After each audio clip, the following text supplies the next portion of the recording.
Nós vamos continuar, e na verdade, esse é o domingo derradeiro que encerra as exposições da oração do Senhor. E eu gostaria de, nesse fechamento, tentar relembrá-los de ensinos preciosos que os irmãos viram ao longo desse mês de agosto sobre a oração do Pai Nosso. Abra comigo, então, em Mateus capítulo 6. Eu vou pedir que você deixe a sua Bíblia ou o aplicativo que você estiver usando aberto, porque nós vamos olhar o contexto e as aplicações, e eu gostaria de relembrar pontos importantes até a última parte. Eu vou ler, e eu gostaria que você prestasse atenção, como o Senhor Jesus nos ensinou a orar a partir do verso 9 de Mateus 6, até o versículo de número 15. Mateus 6, 9 a 15, diz assim a palavra do nosso Deus. Mateus capítulo 6, versos 9 a 15. Portanto, disse o Senhor Jesus, vós orarei assim: Pai nosso que estás nos céus, santificado seja o teu nome. Venha o teu reino, faça-se a tua vontade assim na terra como no céu. O pão nosso de cada dia nos dá hoje. Perdoa-nos as nossas dívidas, assim como nós temos perdoado aos nossos devedores. E não nos deixes cair em tentação, mas livra-nos do mal, pois teu é o reino, o poder e a glória para sempre. Amém. Porque se perdoardes aos homens as suas ofensas, também o vosso Pai Celeste vos perdoará. Se, porém, não perdoardes aos homens as suas ofensas, tampouco vosso Pai vos perdoará as vossas ofensas. Oremos mais uma vez. Ó Deus, nós sabemos que a Tua palavra é santa, não há erros nem desencontros, ela é fruto da Tua inspiração, isto é, veio de Ti. Ela é suficiente. Ela é suficiente principalmente para nos ensinar a falar contigo em oração. Aplica o ensino para nós nessa noite em nome de Cristo. Amém.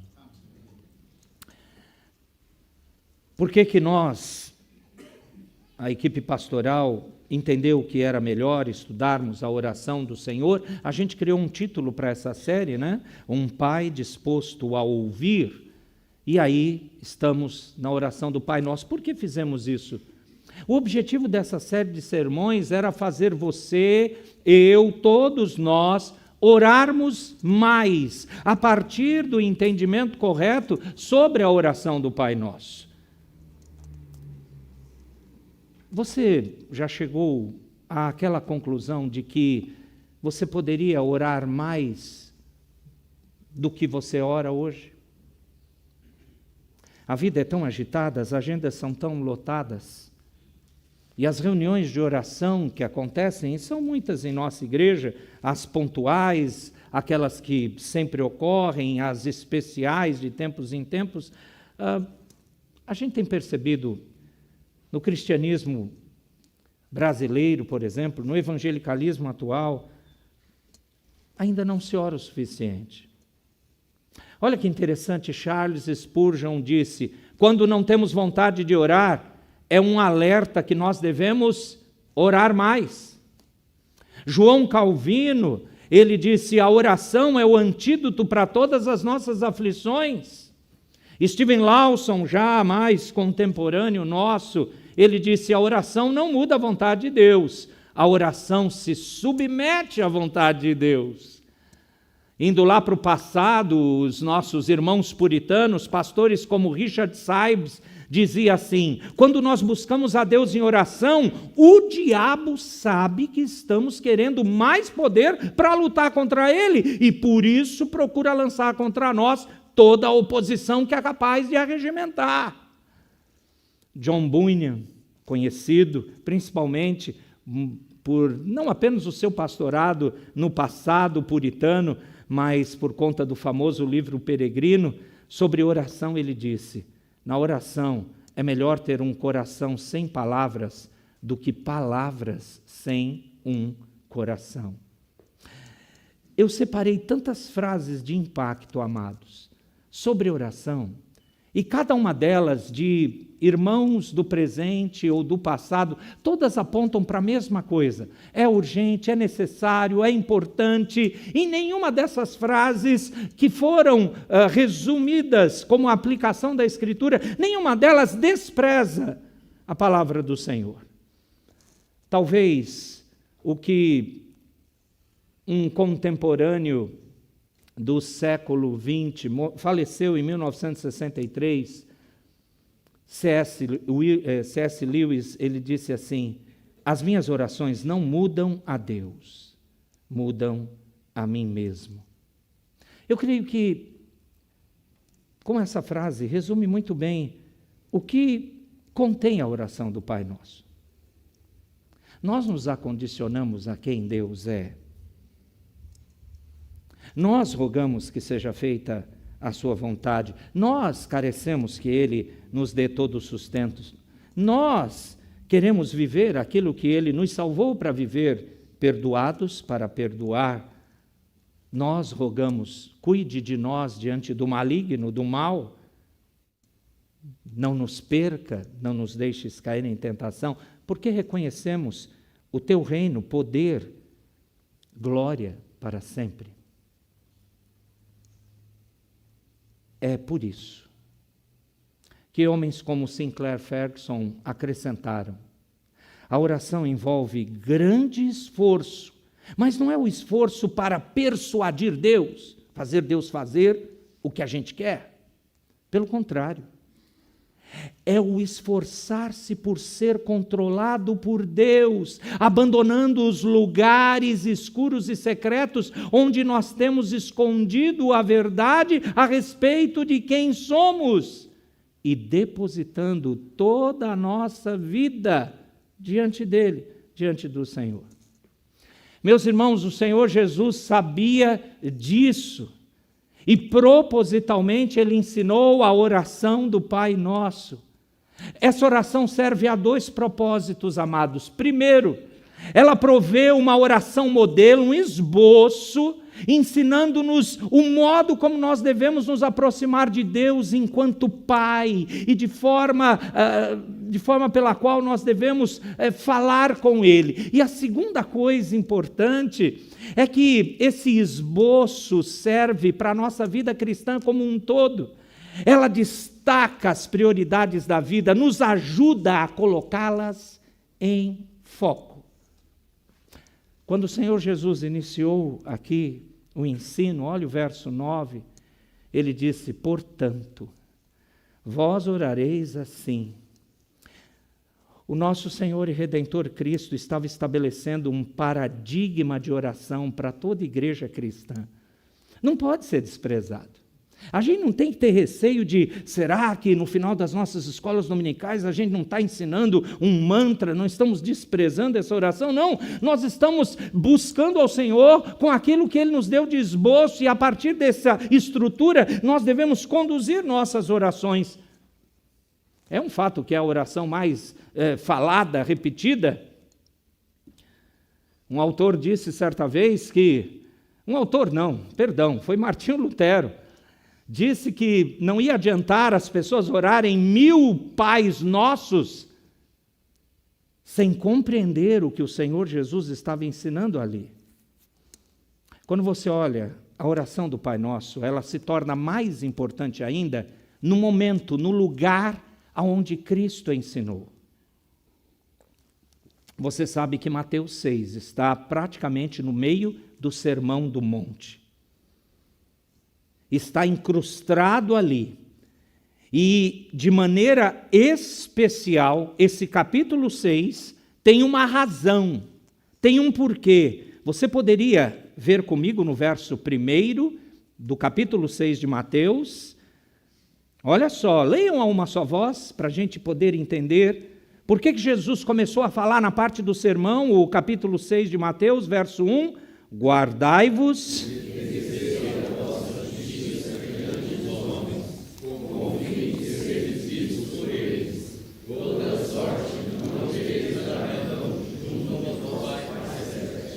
O contexto próximo desse Mateus 6, com essa fala, é Jesus ensinando: não seja hipócrita em sua fé.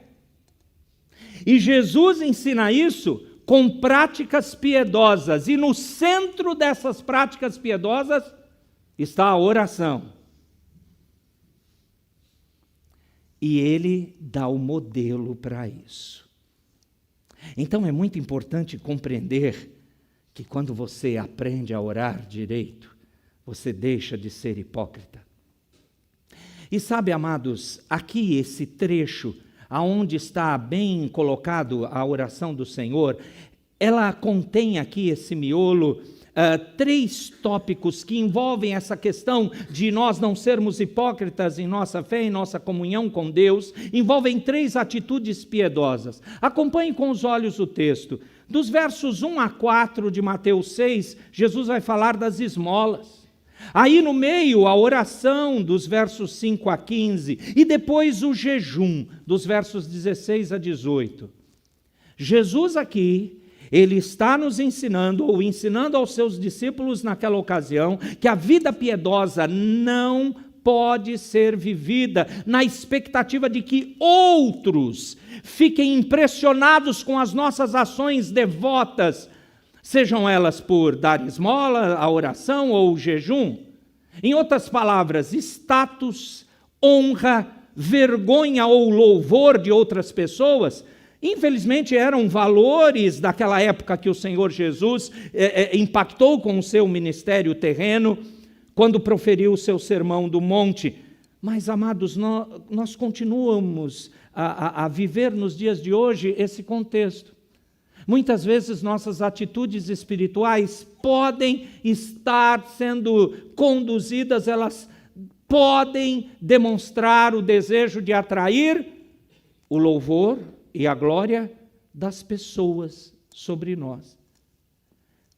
É nesse contexto que está a oração do Pai Nosso. O Senhor Jesus radicaliza o tema quando ele diz que existem apenas 2 expectativas ou esperanças a serem preenchidas nesses 3 casos, as esmolas, oração e jejum. Ou se espera o louvor das pessoas, ou se anseia pelas bênçãos do Pai Celeste. Jesus usa o que eram considerados esses 3 temas centrais da piedade religiosa. A oração está no meio, não esqueça. Jesus diz aos seus seguidores para não serem como os hipócritas. Veja o verso 2, veja o verso 5, veja o verso 16. Ele diz para não sermos hipócritas. O que é um hipócrita? Hipócrita é uma pessoa que se apresenta como algo ou alguém que ele não é, ou que se apresenta como crendo em algo em que ele realmente não crê. O hipócrita, ele pode até alegar possuir certa virtude ou aceitar certa doutrina, podendo até mesmo tomar certos passos para convencer você de que ele efetivamente possui essa virtude, crê dessa forma, ou afirma solenemente tal doutrina. Só que, na realidade, essa pessoa está apenas fazendo um show. Ele está apenas atuando. Você consegue perceber isso no texto? Acompanhe comigo. Talvez a projeção ajude dos textos, não para lermos, mas para você ver. Quando se dá esmolas, verso 2 de Mateus 6, ou se ora, verso 5 de Mateus 6, ou se jejua, versículo 16 de Mateus 6, qual é a conclusão do Senhor Jesus? Não se deve ser como os hipócritas. Em cada uma delas. Por quê? Dê uma olhada no verso 2 de Mateus 6. Eles gostam de anunciar que estão dando esmolas. Isso são os hipócritas. Verso 5 de Mateus 6. Quando oram, ficam em pé para orar para os outros verem, lá nas praças, na rua. Olha o verso 16. Eles desfiguram o rosto quando estão fazendo jejuns para aparecer. Por que você está assim pálido? Eu não posso contar, eu estou jejuando. Jesus chama isso de hipocrisia. Porque o propósito dos hipócritas é agir para a glória humana. Agora preste atenção. Para o quê? O que eles buscam? De novo, verso 2. Serem elogiados pelas pessoas. Verso 5. Serem vistos pelos outros. No caso, primeiro, da esmola. Segundo, do jejum, da oração. Terceiro, verso 16. Mostrar que estão jejuando. O que Jesus diz sobre essa atitude é a mesma, no final do verso 2, 5 e 16, é a mesma. Todos eles já receberam a recompensa. O glamour, a atenção, a paparicação dessas pessoas. Só que quando você faz isso, você dá esmola, ora e jejua. Para a glória do Senhor, há uma verdadeira recompensa diferente. Quais são as promessas de Jesus? Aqueles que dão esmola e ninguém fica sabendo, verso 3. Oram em secreto, verso 6. Jejuam como se não estivessem jejuando, versos 17 e 18. Eles recebem a mesma coisa. E é repetido no verso 4, 6 e 18. Qualquer um dos versículos vai falar. Serão recompensados pelo Pai. Sabe qual é o incentivo à oração que está bem no meio dessa prática piedosa, dessas atitudes piedosas? A motivação para a oração é que o Senhor nos ouça e realmente recompense a nossa piedade de buscarmos a Ele. Se você não entende isso, você não ora. Aliás, é por isso que muitos de nós não oram fervorosamente.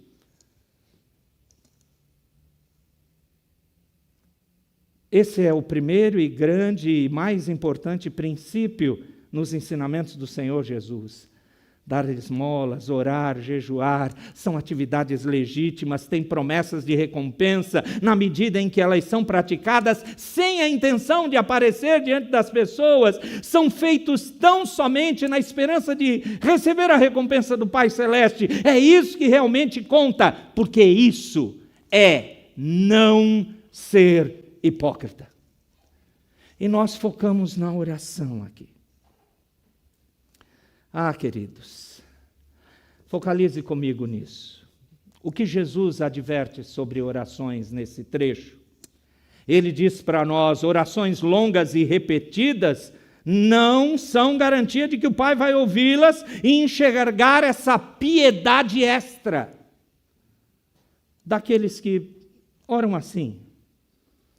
Também não faz parte de uma possível valorização da oração a aparição pública, como se isso fosse contar alguma coisa, pois a oração verdadeira é dirigida a Deus e somente Ele é que pode e irá tomar conta dos nossos pedidos.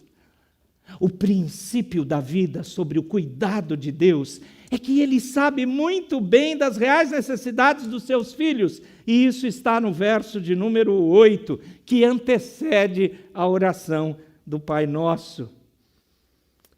É esse conhecimento, amados, antecipado de Deus, que Deus já sabe tudo, já sabe nossas necessidades. Isso gera uma pergunta: por que ainda orar? Se Deus sabe do que eu preciso, por que Ele investiu tempo, ordenou ser escrito em sua palavra a oração do Senhor, se Ele já sabe das nossas necessidades? Amados, o próprio contexto de Mateus 6, de forma especial, o versículo 9, dá uma determinação clara: portanto, vós orareis assim. Já é por si só essa resposta, uma resposta a esse questionamento. A oração cristã é a instituição de Cristo. Ele ordenou, eu devo buscá-lo, eu devo verdadeiramente compreender que, apesar de ser irônico, e o Dr. Carson fala isso, apesar de ser irônico o contexto que proíbe vãs repetições na oração, situar a maravilhosa oração do Senhor, exatamente, a oração modelo, exatamente aqui. Porque nenhuma oração tem sido mais repetida do que essa. E como eu disse no início, sem muito entendimento. É interessante, por exemplo, perceber que um documento do primeiro século, dos primeiros cristãos, chamado Didaquê, ensinava a orar a oração do Pai Nosso 3 vezes ao dia. Engraçado esse entendimento, não é? Talvez isso foi deteriorado, porque fugimos um pouco da Escritura, mas lembre-se, o que o Senhor Jesus está dizendo, vocês devem orar assim, Ele não disse, é isso que vocês devem orar. Não, é o modelo, é o guia, é o impulso para fugirmos da hipocrisia. Por que orar? Por que esse incentivo? A oração do Senhor, se você prestou atenção, ensina reverência para com o nome de Deus, preocupação para com o reino do Senhor, dependência da sua provisão, perdão ao nosso próximo e livramento do mal. Essas coisas compõem toda essa oração. Como Jesus disse e vai pregar mais adiante no Sermão da Montanha, nós devemos buscar em primeiro lugar o quê? O reino de Deus e a sua justiça. E todas as outras coisas serão acrescentadas. É esse capítulo 6, o verso 33. A forma e o conteúdo das nossas orações, com frequência, amados, com frequência, revelam os nossos reais interesses e prioridades. Por isso que é trabalhoso orar como a Bíblia ensina. Senhor, eu desejo isso, contudo seja feita a tua vontade, assim na terra como nos céus. Jesus então enfatiza que há um jeito errado de orar, quando ele coloca essa estrutura para nós. Jesus está dizendo que há um jeito certo de orar. A primeira é uma oração hipócrita, já falamos. É uma oração repetitiva. A última é sincera e é objetiva, sucinta. A primeira resulta de uma teologia falsa, a última de uma teologia bíblica. Por isso que, em oposição ao que muita gente pensa e ensina, você não pode melhorar a sua oração simplesmente orando. Aliás, você tem que descobrir isso. Nós oramos menos porque desconhecemos quem é o Senhor. Nós desconhecemos a sua palavra. Você só pode melhorar na sua oração lendo e pensando sobre aquilo que as Escrituras ensinam. E não apenas sobre o tema oração, mas sobre a revelação divina como um todo, sobre quem é Deus, a sua natureza, sobre a entrega e expiação de Cristo, sobre a condição do homem, sobre a obra do Espírito. Quando você compreende e coloca as palavras do Senhor no seu coração, você é impulsionado a orar. Não tem como alguém que vê esse Deus glorioso não cair de joelhos diante dele e o adorá-lo, e proclamar o seu nome, e pedir, e rogar, e ser grato em oração. Então é verdade, nós oramos menos. Ou a nossa busca em falar com Deus em oração é proporcional ao nosso conhecimento da palavra. Pouco conhecimento, pouca oração. Aquela sequência não está muito certa. Muita oração, muito poder. Pouca oração, pouco poder. Nenhuma oração, nenhum poder, não. Vamos quebrar um paradigma evangélico brasileiro? Nenhum conhecimento de Deus, nenhuma oração verdadeira. Mais ou menos conhecimento de Deus, mais ou menos uma oração. Verdadeiro conhecimento de Deus é inevitável. Muita e verdadeira oração. Eu acho que eu chamei sua atenção para a importância do Pai Nosso. Eu tentei resgatar pontos que os irmãos ouviram nos últimos domingos. Agora, vamos olhar essa oração, vamos aplicar para nós 6 petições. Toda essa oração envolve petições. E é interessante que as 3 primeiras falam diretamente a Deus, o nome de Deus, o reino de Deus, a vontade de Deus. Os principais interesses e preocupações de qualquer crente tem que ser a glorificação do nome de Deus, a vinda do reino do Senhor, a realização da sua vontade aqui na terra, igualzinho como acontece no céu. É isso que devemos, em primeiro lugar, rogar, pedir, porque o resto não tem sentido se isso não acontecer, amados. Só depois é que vem as outras 3 petições que falam sobre nós, isto é, nosso alimento diário e até futuro, nossos pecados, isto é, nossas dívidas e as nossas tentações.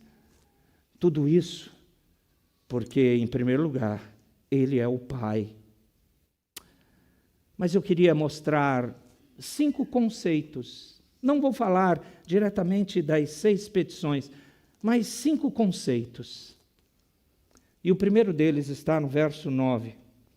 Leiam, por gentileza, o que diz mesmo todo o verso 9. Portanto, vós orareis assim: Pai nosso que estais nos céus, santificado seja o teu nome. A adoração ao Pai é o primeiro conceito do Pai Nosso.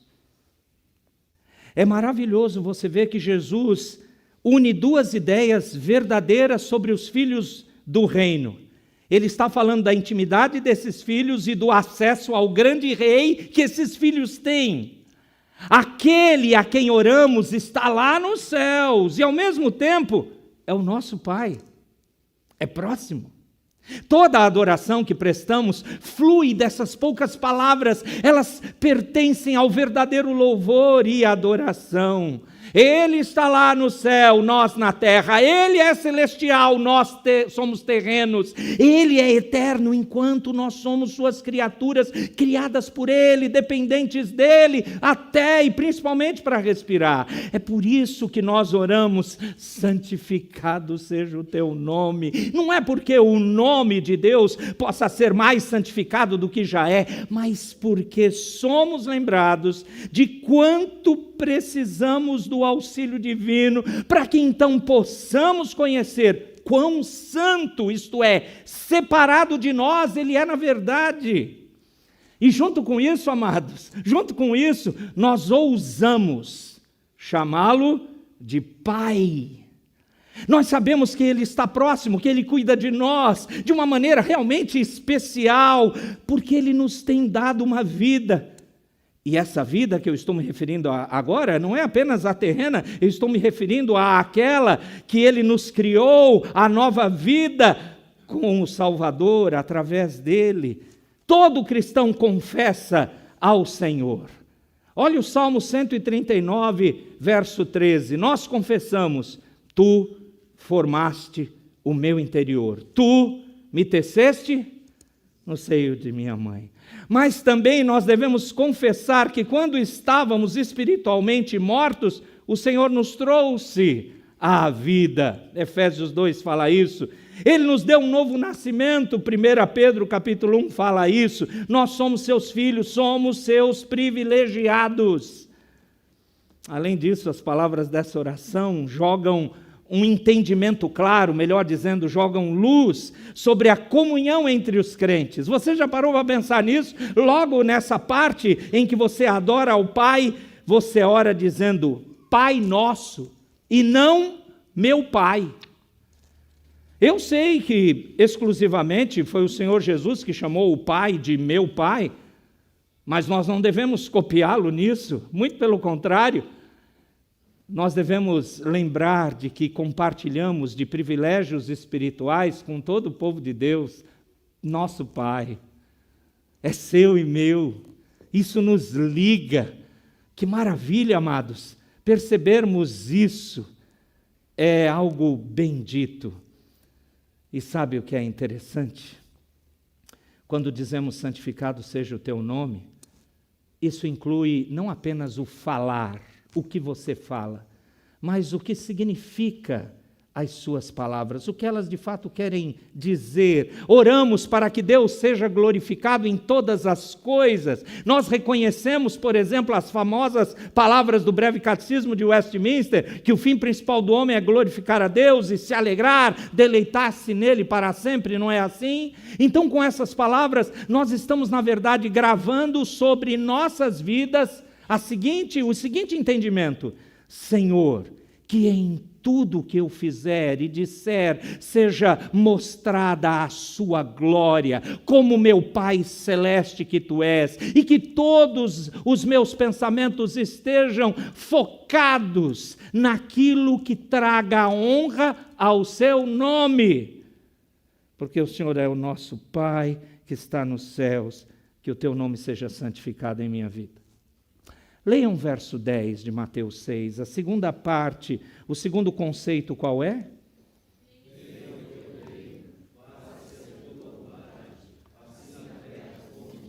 Particularmente, irmãos, eu considero esse verso 10 o mais importante e central nessa oração. E por que esse segundo conceito é importante? Depois de você mencionar a adoração ao Pai, você vai falar do reino do Pai. Isso. O segredo do reino de Deus é que ele é regido, comandado pelo Pai. Como isso deve dar segurança para nós? Não é um senhor tirano, que muda as regras no meio do jogo, que mente, é pego com a boca na botija, mas diz, não, isso não tem nada a ver, fake news. Não. O nosso Deus é o Pai que rege esse reino. Não há medo de se submeter a Ele, apesar dele ter todo o poder. É a partir do amor e do zelo que nós temos pela glória dele, que nós oramos para que o reino dele venha. Sim, amados, o reino já veio, num certo sentido, na pessoa do Senhor Jesus. Nós sabemos disso, mas em certo sentido ainda não veio em toda a sua glória. E nós vivemos no agora, entre a inauguração e a consumação do reino que vai acontecer. Então nós oramos para que o reino celestial já estabelecido se manifeste mais e mais e mais por toda a terra, até que venha aquele dia quando o reino do mundo se tornou do nosso Senhor e do seu Cristo, e ele reinará pelos séculos dos séculos. Apocalipse 11:15. Nós estamos com venha o teu reino, clamando por isso também. Ah, amados, que bênção. Mas lutamos aqui. Do lado de cá do céu há sofrimentos, nós gememos, como diz Paulo em Romanos 8, esperando pelo dia quando o reino de Deus será estabelecido completo e definitivamente. Sim, até lá é batalha. Então, mas ele virá, esse reino vai vir. Ele virá. Na verdade, você crendo ou não, espero que você seja do time que creia, porque vai ser espetacular para quem crê. Vai ser terrível para os incrédulos, mas maravilhoso para o povo do Senhor. É isso que você pede. Então, o que Jesus quer nos dizer com venha o teu reino, faça-se a tua vontade, assim na terra como no céu, eu vou lhes falar. Você deve se curvar aos propósitos soberanos dele. Seja feita a tua vontade. O Senhor Jesus fez isso, se humilhando em figura humana, morrendo nossa morte, mesmo ele sendo santo e obediente, morte de cruz. Ele falou, não seja o que eu quero, mas o que tu queres. Quando você ora assim, você busca a propagação do Evangelho. Quando você pede para o reino de Deus vir, você pede para que a consumação venha e, portanto, almas sejam salvas. Quando você diz, faça-se a tua vontade, assim na terra como no céu, venha o teu reino, você está buscando a vontade de Deus que está nas Escrituras. Não é assim, fatalismo, que o Senhor permita o que quiser acontecer, o que será, será. Não. Você está dizendo que o teu projeto único e perfeito aconteça, porque o Senhor fará isso. E você está orando pela volta de Cristo. Venha o teu reino, completamente. Vá para o verso 11, por favor. O que diz o verso 11? Aqui é o sustento do Pai. O sustento. O foco inicial aqui é Deus e sua glória, a gente já viu. E somente após isso é que se volta para nós, se volta para as nossas necessidades, a partir desse verso 11. Queridos, há uma razão tão óbvia para isso. Deus e seu reino sempre devem ser prioridade sobre o ser humano e as suas necessidades. Uma vez que o homem foi criado para a glória de Deus, ele nunca cumprirá o seu propósito, o ser humano, até que a sua vida esteja devidamente centralizada na glória de Deus. Porque aos desesperados, aos ansiosos, aos preocupados, os suicidas, por que há tanto destruição do ser humano consigo mesmo? Porque eles ainda estão longe da centralidade de viver para a glória de Deus. Diante disso, nós somos encorajados a orar pelo nosso pão de cada dia. Agora, longe de ser banal, é uma oração intimamente relacionada à glória de Deus. Como assim? Simples. Nosso comer e beber, ou tudo o que fizermos, deve ser feito para a glória de Deus. Que texto que é esse? O famoso 1 Coríntios 10, 31.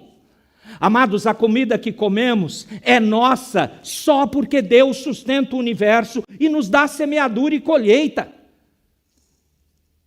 Não é porque o agro dá muito dinheiro no Brasil. É verdade, porque Deus abençoa a terra.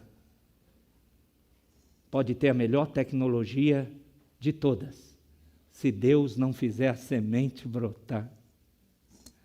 Que bênção sermos conhecidos como o celeiro que produz alimento para o mundo. Sabe de quem é a razão disso?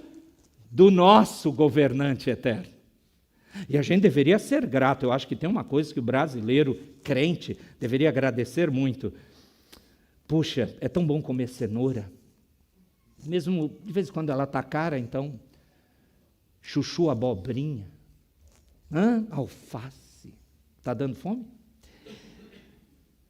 Os grãos, amados, presta atenção, mais do que isso, na verdade, a comida que comemos nos nutre somente porque Ele nos dá da sua bênção, porque se Ele, além de dar o alimento, não fizer com que esse alimento se transforme em energia ao seu corpo e lhe dê saúde, esquece, não tem, a dependência e o centro sempre serão dEle.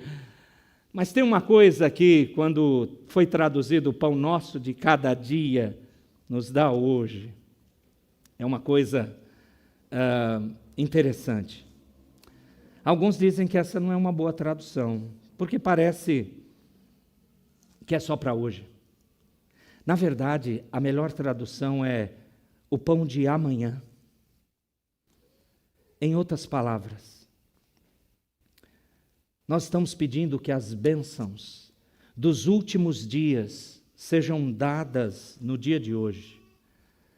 Por favor, nos sustente. E a plenitude do sustento é quando o Senhor virá. Lembra da ceia do Senhor?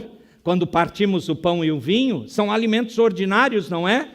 Nós os recebemos em nosso coração e somos levados para além do significado do alimento desses elementos. Somos levados à comunhão com Cristo.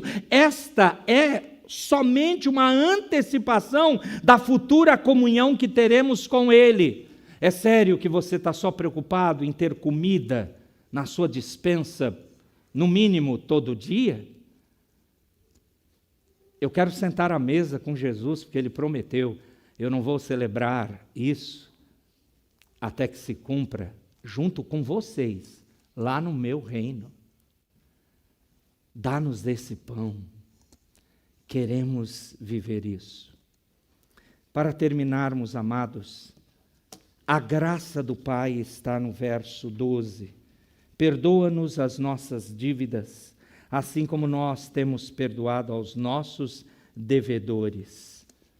Amados, como é que alguém pode dizer que oração é fácil, quando o Senhor Jesus manda a gente orar lembrando que somos pecadores, redimidos, mas pecadores do lado de cá do céu. E aí a gente ora, eu preciso prestar contas ao Senhor, perdoa meus pecados. E aí você recebe perdão, você sabe disso, não é? Quando um verdadeiro redimido peca nessa vida terrena, mas constrangido, cheio de culpa, vergonha, ele chega em oração diante do Senhor, sabe o que ele recebe? Ele é perdoado. Verdadeiro arrependimento, não esqueçam, é o único principal sinal claro de uma pessoa convertida. Pessoas que não se arrependem, não têm mudança de vida, nunca foram salvas. Mas quando esse triste e horrível pecador cristão se arrepende, Deus perdoa. Você gosta de ser perdoado? Então, perdoa as nossas dívidas, porque nós temos também perdoado. Porque se eu não perdoar as pessoas que me ofendem, então significa que o Senhor não me perdoou. O Senhor completa isso nos versos 14 e 15. Quando você profere as palavras, perdoa-nos as nossas dívidas, mas você fala isso e não perdoa as dívidas do seu próximo contra você, os pecados contra você, você nem mesmo entendeu o peso do seu próprio pecado.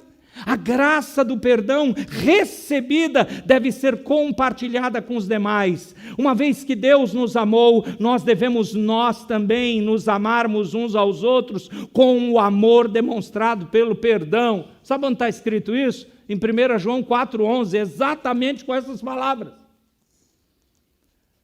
Eu fui perdoado, eu perdoo. Jamais aceitarei isso de você.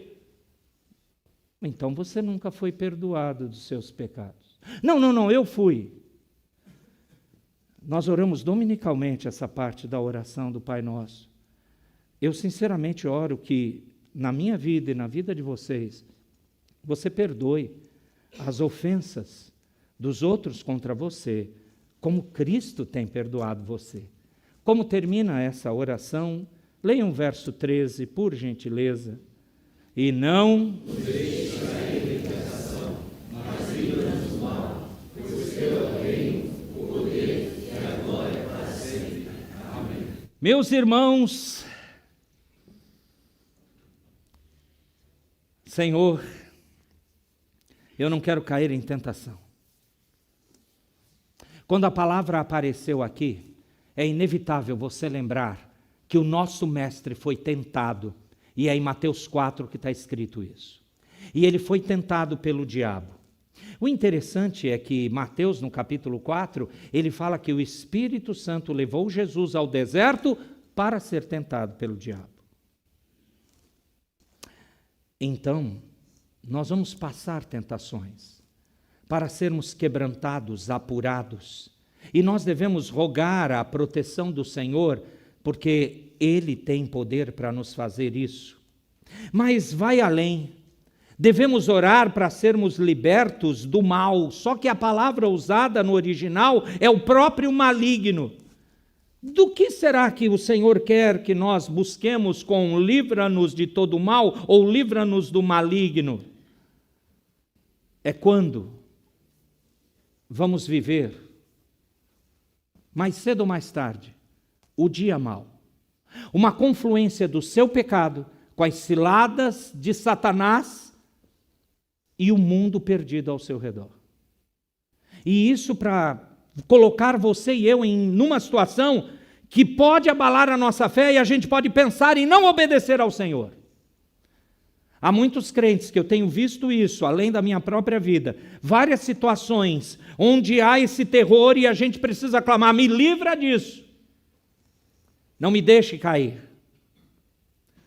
Paulo diz que é nessa hora que você deve usar a armadura de Deus, Efésios 6, toda a armadura de Deus para resistir no dia mau.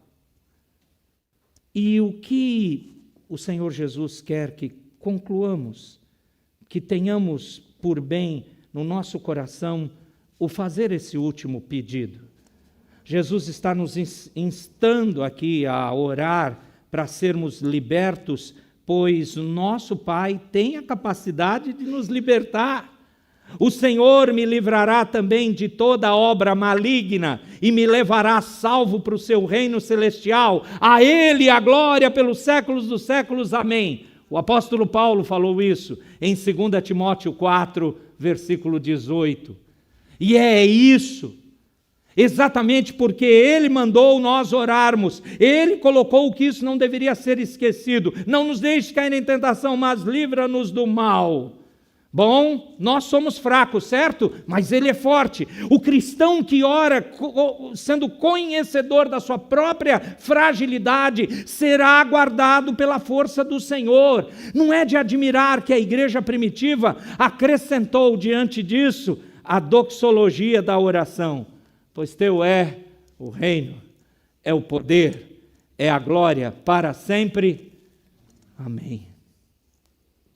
Fique impulsionado a orar. Utilize o ensino e a estrutura desta oração do Senhor. Quando repetirmos juntos de maneira congregacional, que você lembre-se disso. Que o nosso Deus receba nossas orações. Coloque-se de pé comigo para terminarmos esse culto com a oração final. Eu queria que você pudesse orar comigo, como Jesus ensinou. Oremos. Pai nosso que estás nos céus, santificado seja o teu nome. Venha o teu reino. Seja feita a tua vontade, assim na terra como nos céus. O pão nosso de cada dia dá-nos hoje. Perdoa as nossas dívidas, assim como nós perdoamos os nossos devedores, e não nos deixes cair em tentação, mas livra-nos do mal, pois teu é o reino, o poder e a glória para sempre. Amém.